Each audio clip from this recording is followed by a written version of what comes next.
40 वर्षापासून फरार असलेला आरोपी अखेर जेलबंद। दिनांक 26/4/2026 रोजी सहाय्यक फौजदार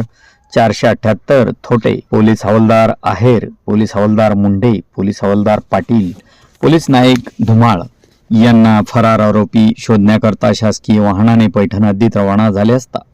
पोलीस स्टेशन पैठण, गुन्हा रजिस्टर नंबर 158/1987, कलम 341/323/143/143/147, 148, 149,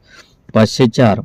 भादवीमधील 40 वर्षापासून फरार असलेला आरोपी नामे विजय लक्ष्मण साठे, राहणार पिंपळवाडी, तालुका पैठण याचे बाबत माहिती घेत असताना आमचे गुप्त बातमीदारामार्फत बातमी मिळाली की फरार आरोपी नामे विजय लक्ष्मण साठे हा सन 1987 साली MIDC पैठण येथील फॉरेस्ट कंपनी येथे खाजगी नोकरी करत असल्याबाबत माहिती मिळाल्याने आम्ही MIDC पैठण फॉरेस्ट कंपनी येथे जाऊन विचारपूस केली असता विजय लक्ष्मण साठे हा हरेगाव, तालुका श्रीरामपूर, जिल्हा इल्यानगर येथील असल्याची माहिती मिळाल्याने आम्ही हरेगाव, तालुका श्रीरामपूर येथे जाऊन विजय साठे यांच्याबाबत नागरिकांना विचारपूस केली असता तो हरेगाव येथील रहिवासी असल्याचे समजल्याने त्याचे घरी जाऊन त्याचा शोध घेतला असता तो घरी मिळून आला नाही। तेव्हा गावातील नागरिकांकडून कळाले की विजय लक्ष्मण साठे हा त्याच्या नातेवाईकाकडे बजाजनगर वाळूंज येथे गेलेला असल्याबाबत माहिती मिळाली होती।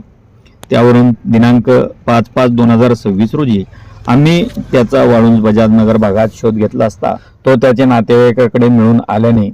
त्यास ताब्यात घेऊन त्याची वैद्यकीय तपासणी करून पोलीस स्टेशन पैठण येथे रिपोर्टसह हजर करून त्याचे फरार असलेल्या अभिलेखावरून नाव कमी करण्याबाबत कळवले आहे। आपण पाहत आहात विजय स्टार न्यूजसाठी वृत्तनिवेदक विजय शिवगजेसह स्थानिक प्रतिनिधी गौतम सोनवणे।